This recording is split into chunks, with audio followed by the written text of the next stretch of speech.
నమస్కారం human rights news కి స్వాగతం. హెడ్లైన్ చూద్దాం. లోక్సభ రెండవ దశ ఎన్నికల్లో 60.96% పోలింగ్. రేపటి నుంచి సీఎం జగన్ ఎన్నికల ప్రచారం. రాష్ట్రాన్ని నాశనం చేస్తుంటే చూస్తూ ఊరుకోను కేసీఆర్. కేటీఆర్ పై వ్యాఖ్యలు, కొండా సురేఖకు సీఈసీ నోటీసులు. లోక్సభ రెండవ దశ ఎన్నికల్లో పోలింగ్ మరింత తక్కువగా నమోదైంది. తొలి విడతలో 65.5% పోలింగ్ నమోదు కాగా రెండో విడతలో అంతకంటే తక్కువగా 60.96% పోలింగ్ మాత్రమే నమోదైంది. రెండో విడత ఎన్నికల పోలింగ్ మొత్తం 13 రాష్ట్రాలు, కేంద్రపాలిత ప్రాంతాల్లోని 88 లోక్సభ నియోజకవర్గాలు జరిగింది. ఈ 88 నియోజకవర్గాల్లో కేరళలోని మొత్తం 20 లోక్సభ స్థానాలున్నాయి. అదేవిధంగా కర్ణాటకలో 14, రాజస్థాన్లో 13, ఉత్తరప్రదేశ్, మహారాష్ట్రలో 8 చొప్పున, మధ్యప్రదేశ్లో 7, అస్సాం, బీహార్లో 5 చొప్పున, పశ్చిమ బెంగాల్, ఛత్తీస్గఢ్లలో 3 చొప్పున, జమ్మూ కాశ్మీర్, మణిపూర్, త్రిపురలో ఒక్కో లోక్సభ స్థానానికి పోలింగ్ జరిగింది. ఏపీ సీఎం వైఎస్ జగన్ నిర్వహించిన మేమంతా సిద్ధం బస్సు యాత్ర గ్రాండ్ సక్సెస్ అయింది. ఎన్నికల తొలి విడత ప్రచారంలో భాగంగా మార్చి 27న వైఎస్ఆర్ జిల్లా ఇడుపులపాయలో దివంగత నేత వైఎస్ రాజశేఖర రెడ్డి ఘాట్ వద్ద నివాళులర్పించి మేమంతా సిద్ధం బస్సు యాత్ర చేపట్టిన సీఎం జగన్ బుధవారం శ్రీకాకుళం జిల్లా అక్కవరం వద్ద నిర్వహించిన సభతో ముగించారు. 22 రోజుల పాటు 23 జిల్లాలు, 86 నియోజకవర్గాల్లో 2188 కిలోమీటర్ల సాగిన బస్సు యాత్రకు జనాలు బ్రహ్మరథం పట్టారు. ఇక మరోసారి అధికారంలోకి రావడమే లక్ష్యంగా ఎన్నికల ప్రచార భేరిని సీఎం మోగించనున్నారు.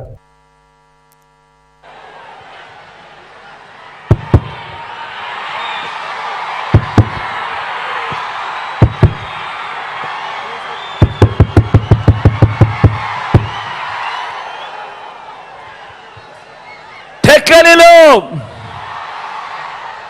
శ్రీకాకుళం జిల్లా సిద్ధం.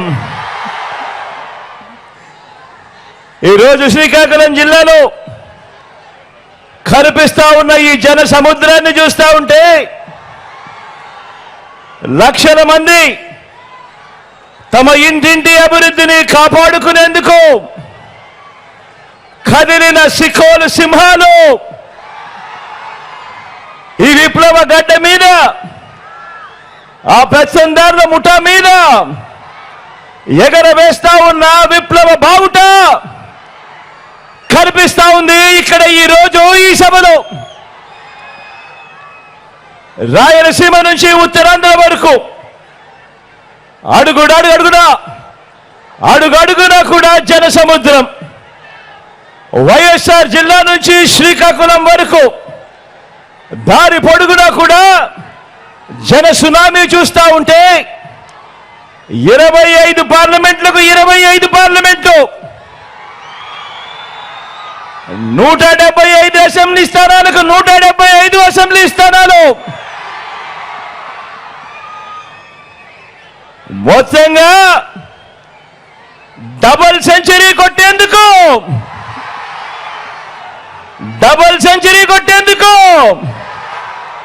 మీరంతా సిద్ధమేనా?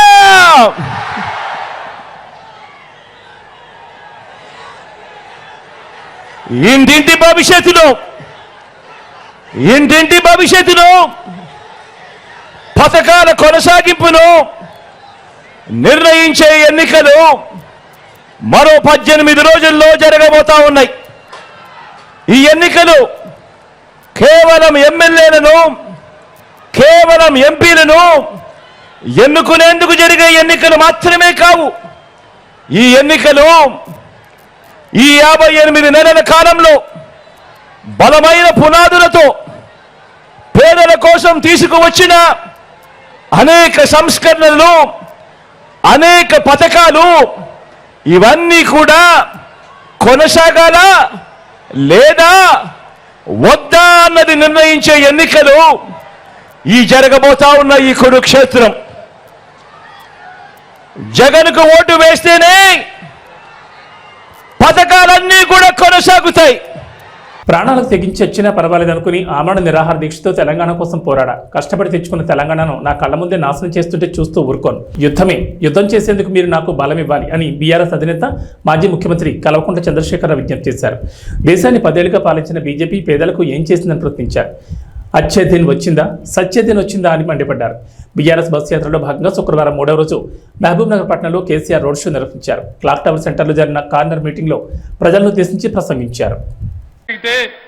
ముఖ్యమంత్రి మంత్రులు ఎవరు పోలే, ఆ మానేనికి ఒక దండ పెట్టలే, గేట్లు తాళం వేసినారు. వేరే రాష్ట్రాల నుంచి కూడా ప్రజలు వచ్చి ఇదేం దిక్కుమాలిన ప్రభుత్వం తిట్టుకుంటూ పోయినారు. దయచేసి మీరు ఆలోచన చేయాలి. ఇవన్నీ కూడా అడ్డగోలు మాటలు, నిందలు, అనవసరమైనటువంటి కథలు చెప్తున్నారు తప్ప వీళ్ళు న్యాయం చేసే పరిస్థితులు లేరు. మరి ఇప్పుడు ఏం జరగాలి? న్యాయం జరగాలి. న్యాయం జరగాలంటే ఇవాళ ప్రజల కాంగ్రెస్ పంచాయతీ పడ్డది. ప్రజల పక్షాన గట్టిగా కొట్టాడేటటువంటి పంచాయతీ పెద్ద కావాలి. ఆ పంచాయతీ పెద్ద ఎవరు? కేసీఆర్ఏనా? బీఆర్ఎస్ ఏనా?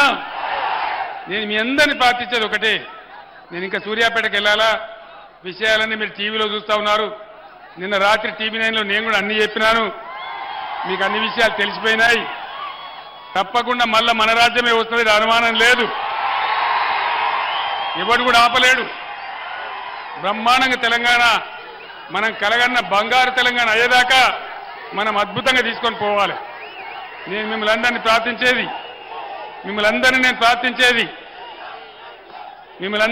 ప్రార్థించేది పార్లమెంట్ ఎన్నికలలో బీఆర్ఎస్కు బలమిస్తే అది తెలంగాణ ప్రజల బలమైతుంది, తెలంగాణ ప్రజల శక్తి అవుతుంది.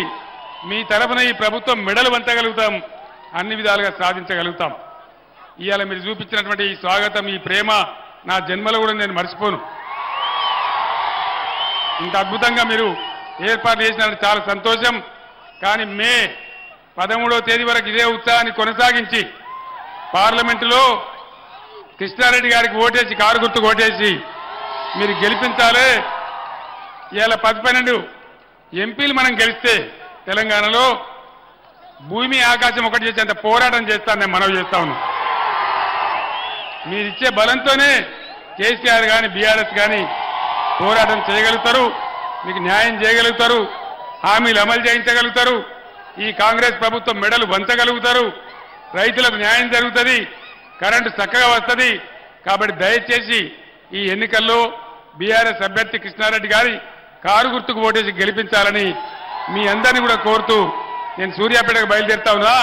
జై తెలంగాణ, జై తెలంగాణ, జై తెలంగాణ. కారు గుర్తుకే, జై తెలంగాణ. మంత్రి కొండా సురేఖపై కేంద్ర ఎన్నికల సంఘం ఆగ్రహం వ్యక్తం చేసింది. బీఆర్ఎస్ వర్కింగ్ ప్రెసిడెంట్ కేటీఆర్ పై ఇటీవల చేసిన అనుచిత వ్యాఖ్యల నేపథ్యంలో ఆమెను ఈసీ హెచ్చరించింది. ఎన్నికల వేళ జాగ్రత్తగా మాట్లాడాలని సూచించింది. ఆరోపణ చేసే సమయంలో బాధ్యతగా వ్యవహరించాలని, స్టార్ క్యాంపెయినర్గా మంత్రిగా మరింత బాధ్యతగా ఉండాలని హితవు పలికింది. కాగా ఈ నెల 1వ తేదీన వరంగల్లో జరిగిన ఎన్నికల ప్రచారంలో కేటీఆర్ పై మంత్రి కొండా సురేఖ విమర్శలు గుప్పించారు. ఫోన్ ట్యాపింగ్ వ్యవహారంలో కేటీఆర్ పై తీవ్ర ఆరోపణలు చేశారు. ఫోన్ ట్యాపింగ్ తో ఎంతో మంది హీరోయిన్లను బ్లాక్మెయిల్ చేశారని, అధికారాన్ని బదిలీ చేశారని, అనేక మందిని ఉద్యోగాలు కోల్పోయి జైలుకు వెళ్లేలా చేశారని ఆరోపించారు. ఈ వ్యాఖ్యలపై బీఆర్ఎస్ అభ్యంతరం వ్యక్తం చేస్తూ ఎన్నికల సంఘం దృష్టికి తీసుకెళ్లింది. బీఆర్ఎస్ నేత దాసు శ్రవణ్ ఈసీకి ఫిర్యాదు చేసిన క్రమంలో నేడు మంత్రి వ్యాఖ్యలు తప్పుపట్టింది ఎన్నికల సంఘం.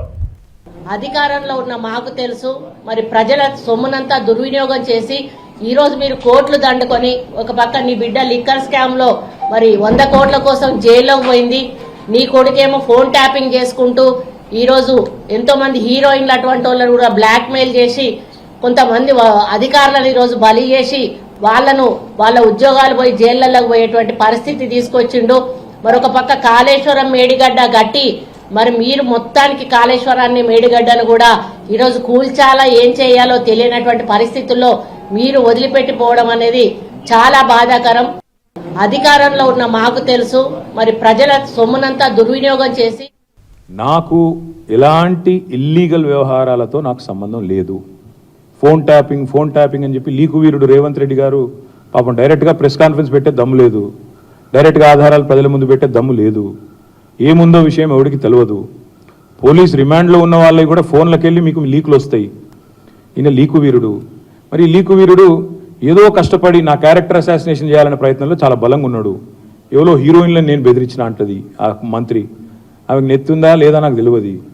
నాకు అంత కర్మ ఏంది, నాకు ఈ దిక్కుమాలిన పనులు చేయాల్సిన పరిస్థితి ఏంది, నాకు ఎలాంటి ఫోన్ ట్యాపింగ్ వ్యవహారంతో నాకు ఎలాంటి సంబంధము లేదు. ఈ అడ్డమైన మాటలు ఎవరైనా మాట్లాడితే, చెత్త మాటలు ఎవరైనా మాట్లాడితే వారు మంత్రి అయినా ముఖ్యమంత్రి అయినా తాట తీస్తాము, లీగల్గానే చూసుకుంటాం. తాట తీస్తామంటే మళ్ళీ మీరు ఇదే యూట్యూబ్లో తమ్మునీళ్ళు పెట్టి తాట తీస్తామన్నాడు, ఈయనకు అహంకారం ఎక్కువ అని చూపెడకూరి. అదో వినండి, తొందరపడకండి. తప్పకుండా లీగల్గానే ఎదుర్కొంటాం, న్యాయపరంగానే ఎదుర్కొంటాం. మాకు ఎవరిని బెదిరించాల్సిన అవసరం కానీ ఎవరిని. మంత్రి కొండా సురేఖకు లీగల్ నోటీసులు పంపారు బీఆర్ఎస్ వర్కింగ్ ప్రెసిడెంట్ కేటీఆర్. దీనికి సంబంధించి పూర్తి అప్డేట్స్ మా ప్రతినిధి సతీష్ ఫోన్ ద్వారా అందిస్తారు. సతీష్, కేటీఆర్ కొండా సురేఖకు లీగల్ నోటీసులు పంపించినట్లుగా తెలుస్తుంది. దీనిపై సురేఖ కూడా స్పందించినట్లుగా సమాచారం అందుతుంది. డీటెయిల్స్ ఏంటి? వర్కింగ్ ప్రెసిడెంట్ కేటీఆర్ కొద్దిసేపటి క్రితమే లీగల్ నోటీసులు ఇచ్చారు. ఆయన మీద కామెంట్ చేస్తున్నటువంటి, ఆయన మీద ఆరోపణలు చేస్తున్నటువంటి వాళ్ళకి లీగల్ నోటీసులు ఇచ్చారు. దాంట్లో ముఖ్యంగా మంత్రి కొండా సురేఖకు తో పాటుగా ఎమ్మెల్యే ఎన్ఎం శ్రీనివాస్ రెడ్డితో పాటుగా మరి కొంతమంది నాయకులు, అంటే కాంగ్రెస్ నాయకులు, ఆయన మీద సిరిసిల్ల నుంచి పోటీ చేసినటువంటి కేకే మహేందర్ రెడ్డి కూడా నోటీసులు ఇచ్చారు. వీటితో పాటు కొన్ని ఛానల్స్ అంటే యూట్యూబ్ ఛానల్స్ కి, మీడియా సంస్థలకు కూడా లీగల్ నోటీసులు పంపించారు. ప్రధానంగా గత వారం రోజులుగా కేటీఆర్ మీద చేస్తున్నటువంటి ఆరోపణలు ఖచ్చితంగా ప్రూవ్ చేయాలి, లేకుంటే పరువు నష్టం దావా వేస్తానని చెప్పి కూడా కేటీఆర్ హెచ్చరించారు. ఆ చెప్పినటువంటి విధంగానే పరువు నష్టం కోసం సంబంధించి ఇప్పుడు లీగల్ నోటీసులు కూడా పంపించారు. ట్యాపింగ్ వివరాలు ముఖ్యంగా ప్రధానంగా ప్రస్తుతం ఏదైతే ఇష్యూ కొనసాగుతుందో ఫోన్ ట్యాపింగ్ సంబంధించి ఆయన లేకున్నప్పటికీ కూడా ఆయనకు ఎలాంటి సంబంధం లేకున్నా తన పేరును ప్రస్తావిస్తున్నారు. అందుకోసమే నేను లీగల్ నోటీసులు ఇస్తున్నాను, అవాస్తవమైనటువంటి ఆరోపణలు చేస్తున్నా అని చెప్పి కూడా కేటీఆర్ చెప్తున్నారు. ఈరోజు ఉదయం తెలంగాణ భవన్ లో మీడియా సమావేశంలో కూడా మాట్లాడారు. దీనికి సంబంధించి లీగల్ నోటీసులు కూడా పంపిస్తాం అని చెప్పినటువంటి విధంగానే లీగల్ నోటీసులు పంపించారైతే ట్యాపింగ్ కు సంబంధించి ఏమాత్రం సంబంధం లేకపోయినా తన పేరుని కుట్రపూరితంగా ప్రస్తావిస్తున్నారని కేటీఆర్ చెప్తున్నారు. తన ప్రతిష్టకు భంగం కలిగించే విధంగా మాట్లాడుతున్న వీళ్ళందరిపైన కూడా న్యాయపరమైన చర్యలు తీసుకున్నట్టు కూడా ఆయన చెప్తున్నారు. వాళ్ళతో పాటు అంటే ఎలాంటి ఆధారాలు లేకుండా కేవలం పేరుని ప్రస్తావిస్తూ ఈ విధంగా ప్రచారం చేస్తున్నటువంటి దానికోసమే తాను లీగల్ నోటీసులు పంపిస్తానని కూడా చెప్పడం జరిగింది. ఈరోజు ఉదయం చెప్పినటువంటి విధంగానే నలుగురికి మంత్రి కొండా సురేఖతో పాటుగా ఎమ్మెల్యే ఎన్ఎం శ్రీనివాస్ రెడ్డి, అదేవిధంగా కేకే మహేందర్ రెడ్డి కాంగ్రెస్ పార్టీకి సంబంధించినటువంటి సిరిసిల్ల ఇన్ఛార్జిగా ఉన్నటువంటి కేకే మహేందర్ రెడ్డి కూడా యాసంగి ధాన్యం కొనుగోళ్లు 10 లక్షల టన్నులు మైలురాయిని దాటాయి. ఇందులో 50% పైగా కొనుగోళ్లు నిజామాబాద్, నల్గొండ, సూర్యాపేట జిల్లాలో జరిగాయి. ఏప్రిల్ 24 నాటికి 1.59 లక్షల మంది రైతుల నుంచి 10.51 లక్షల టన్నుల ధాన్యాన్ని కొనుగోలు చేసినట్లు పౌర సరఫరాల సంస్థ వర్గాల సమాచారం. రైతులకు 950.19 కోట్ల మొత్తాన్ని చెల్లించారు.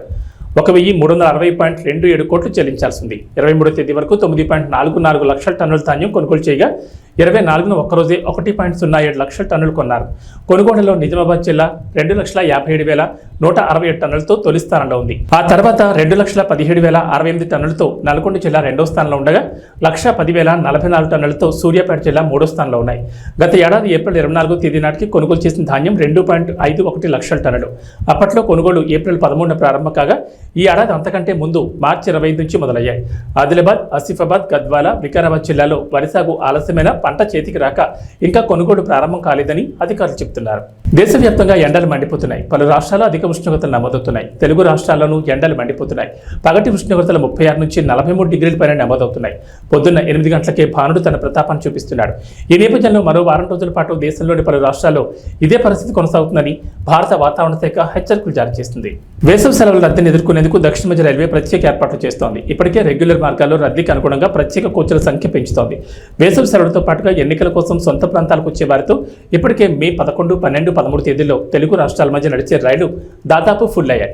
ఇదే సమయంలో తెలుగు రాష్ట్రాల్లో కనిపిస్తున్న డిమాండ్ మేరకు వారాంతపు రైళ్లను నడపాలని దక్షిణ మధ్య రైల్వే నిర్ణయించింది. ఈసారి వేసవి సెలవుల వేళ రైళ్లలో రద్దీ ఎక్కువగా ఉంటుంది. ఇప్పటికే కనిపిస్తున్న వెయిటింగ్ లిస్టుల ఆధారంగా వారాంతంలో ప్రత్యేక రైలు నడపాలని నిర్ణయించింది. ప్రత్యేక రైళ్ల వివరాలను అధికారులు వెల్లడించారు.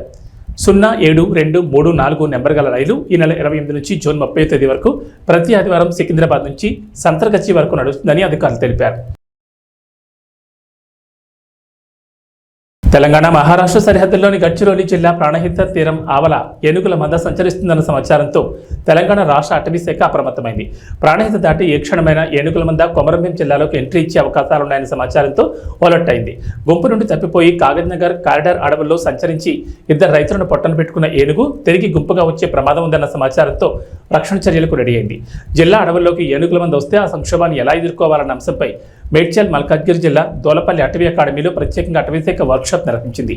రాష్ట్రంలోని అన్ని జిల్లాల అటవీ ముఖ్యాధికారులు పాల్గొని ఈ సమావేశంలో అటవీశాఖ సంరక్షణ ప్రధానాధికారి PCCF RM డొబ్రియాల్ సిబ్బందికి అధికారులకు పలు సూచనలు సలహాలు చేసినట్లు సమాచారం. ఎన్నికల్లో ఓటు వేయడం ద్వారా వైకాపా అరాచక పాలనకు చరమగీతం పాడాలి. ప్రజల సంక్షేమం అభివృద్ధి లక్ష్యంగా పనిచేసే ఎన్డీఏ కూటమి అభ్యర్థులను గెలిపించేందుకు ప్రతి కార్యకర్తగా సైనికుడిగా కాదు సైన్యంలా పోరాడాలని సినీ నటుడు హిందూపూర్ ఎమ్మెల్యే నందమూరి బాలకృష్ణ కోరారు.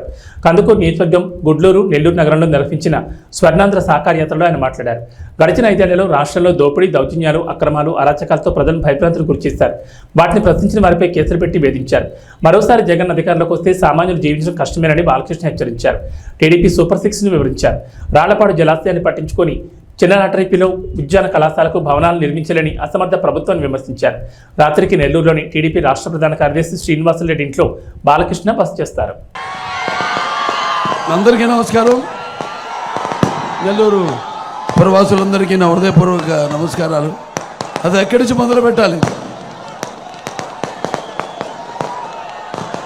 నెల్లూరు పట్టణం ప్రవేశించిన దగ్గర నుంచి కూడా ముందు పిల్లలు,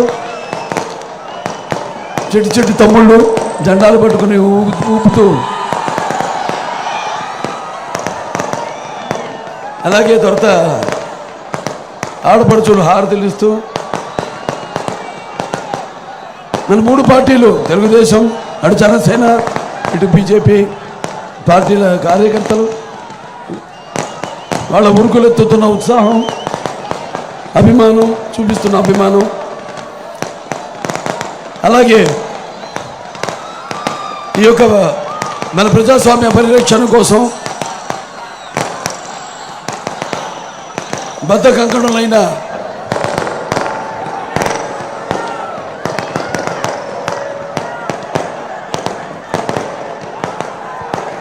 ప్రజలందరికీ, అలాగే తెలుగుదేశం పార్టీ విజయాలకి హారతులిస్తూ, అలాగే నీరాజనాలు అర్పిస్తున్న నా తెలుగింటి ఆడపడుచులకి, యువతరానికి ప్రతినిధులు, నవతరానికి నాయకులు, భావతరానికి భారతదేశపు మహాశక్తి అయిన యువతరానికి నా అభిమానులకు ముందుగా నా హృదయపూర్వక చేస్తే రాళ్ళంత జనం,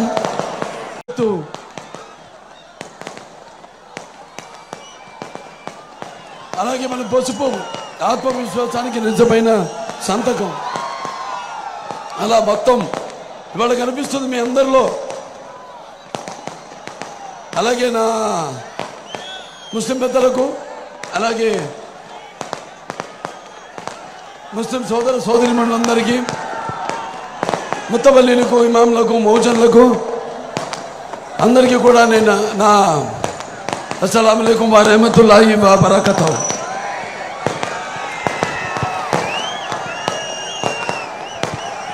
ఇప్పుడు ఇవాళ మన రాష్ట్రం చాలా క్లిష్ట పరిస్థితుల్లో ఉంది. కాబట్టి ఈ జరగబోయే ఎన్నికల రణరంగంలో మన భవిత కోసం, అలాగే మన రాష్ట్ర భవిత కోసం, మన భావితరాల భవిత కోసం మనం పోరాడవలసిన ఇది ఒక महाकुरुक्षेत्र महायुद्धम। मैं हिंदुस्तान हूँ, हिमालय मेरे सरहदों के निगहबान और गंगा मेरी पवित्रता की सौगंध। तारीख के इंतजार से मैं अंधेरों और उछालों का साथी हूँ और मेरे खाक पे संगे मरमर आने में चादरों में लिपटी हुई ये इमारतें दुनिया से कह रही है कि जालिमों ने मुझे लूटा, मेहरबानों ने मुझे संभाला, नादानों ने मुझे जंजीरें पहना दी और मेरे छाने वालों ने उन्हें खान फेंका। सारे जहां से अच्छा हिंदू सिता हमारा, हम बुलबुले हैं कि इसके ये गुल सिता हमारा।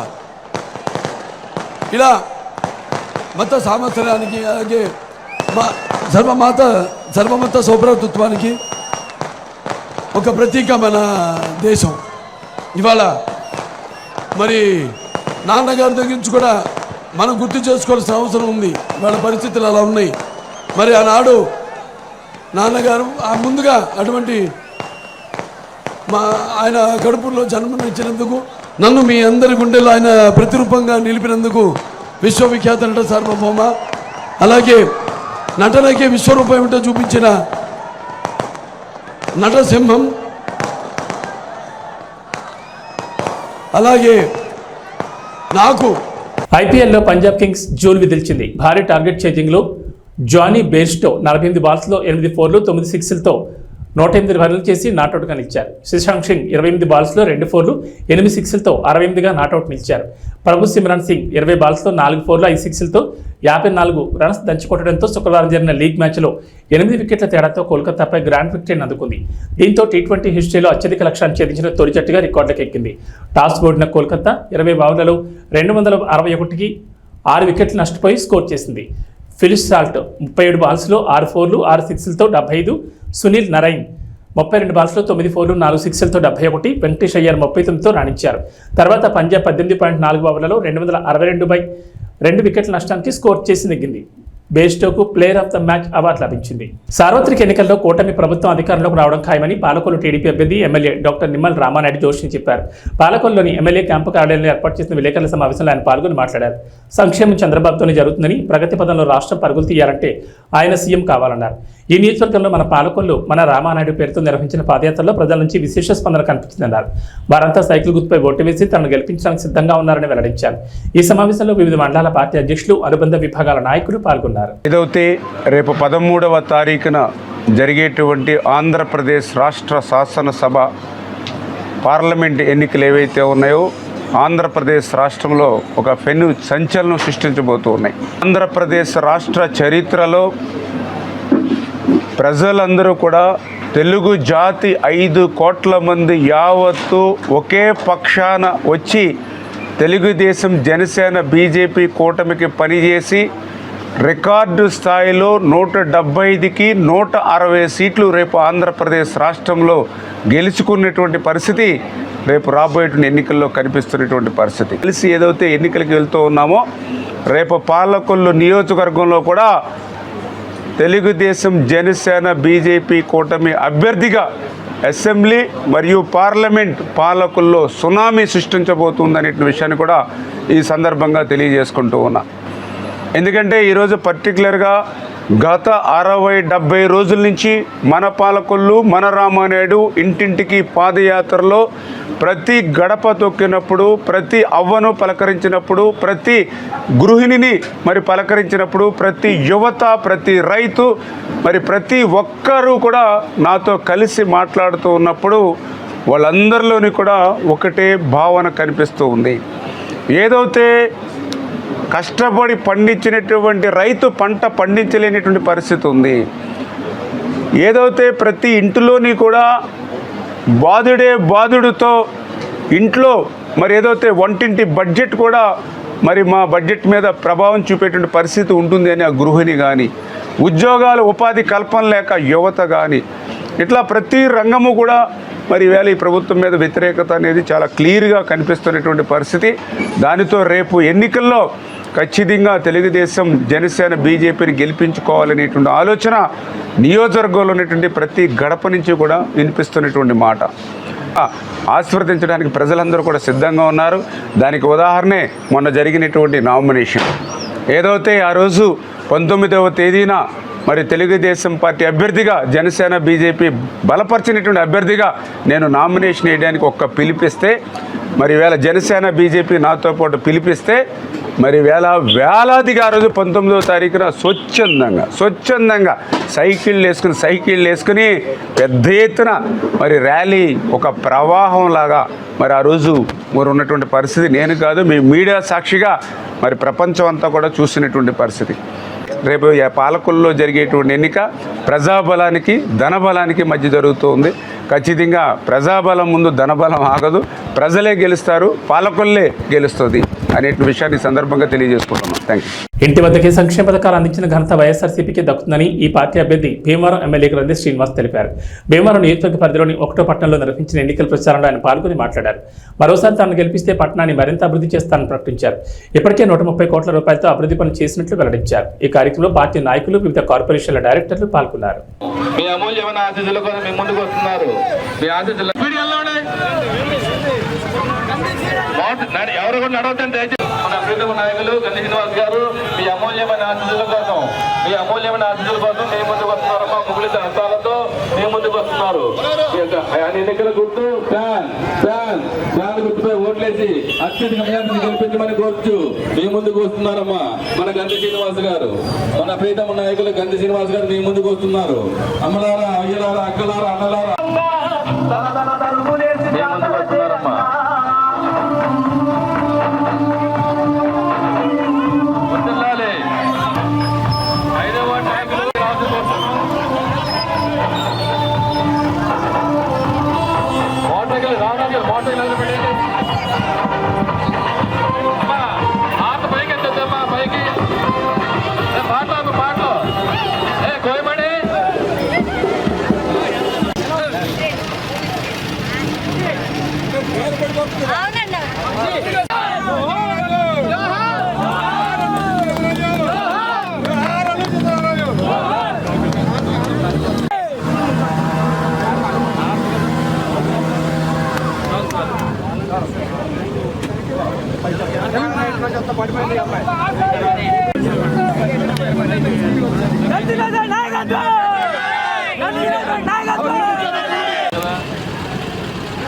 దయచేసి మోటార్ సైకిల్ రేస్ చేయడం కానీ హార్న్లు కొట్టడం, వెళ్ళాలండి ముందుకెళ్ళాలి, అందరూ రావాలండి. ఎవరు ఆగొద్దండి దయచేసి. జనసేన పార్టీ విజయంతోనే రాష్ట్రానికి మంచి భవిష్యత్తు ఉంటుందని ఈ పార్టీ అభ్యర్థి మాజీ ఎమ్మెల్యే పులపతి రామాంజలి తెలిపారు. భీమవరం నియోజకవర్గ పరిధిలోని తీర ప్రాంత గ్రామాల్లో శుక్రవారం నిర్వహించిన ఎన్నికల ప్రచారంలో ఆయన పాల్గొని మాట్లాడారు. కూటమి ప్రభుత్వం అధికారంలోకి రాగానే నిరుద్యోగ యువతకు ఉపాధి అవకాశాలు కల్పిస్తామన్నారు. గాజు గ్లాస్తో పాటు కమలం పువ్వుపై ఓటు వేసి తనను నరసాపురం పార్లమెంట్ అభ్యర్థి భూపతిరాజు శ్రీనివాస్ వర్మను గెలిపించాలని కోరారు. ఈ కార్యక్రమంలో టీడీపీ, జనసేన, భాజపా ప్రతినిధులు పాల్గొన్నారు.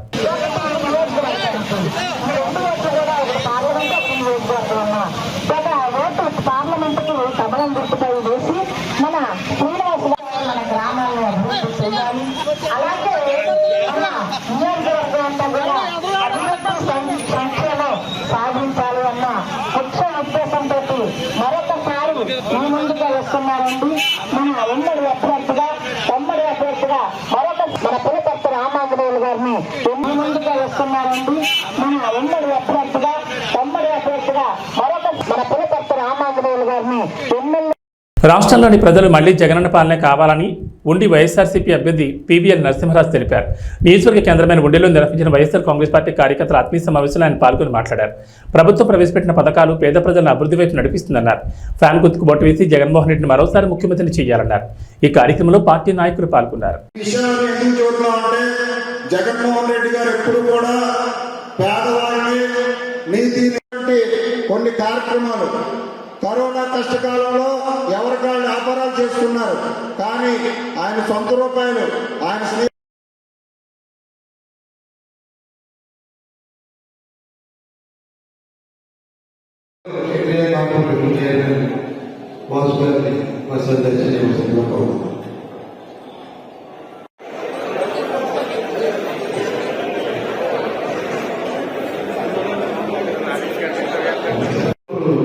అందరూ కూడా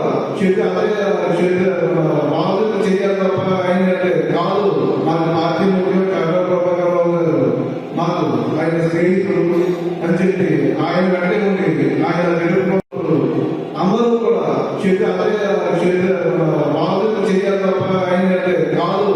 మన పార్టీ ముఖ్యం చంద్రబాబు గారు మాకు ఆయన స్నేహితులు అని చెప్పి ఆయన వెంటే ఉండేది. ఆయన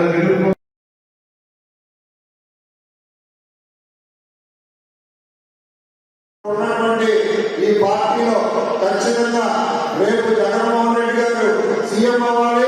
ఇక్కడ నరసింహరాజు. ఇవి బులెటిన్ విశేషాలు. నమస్కారం.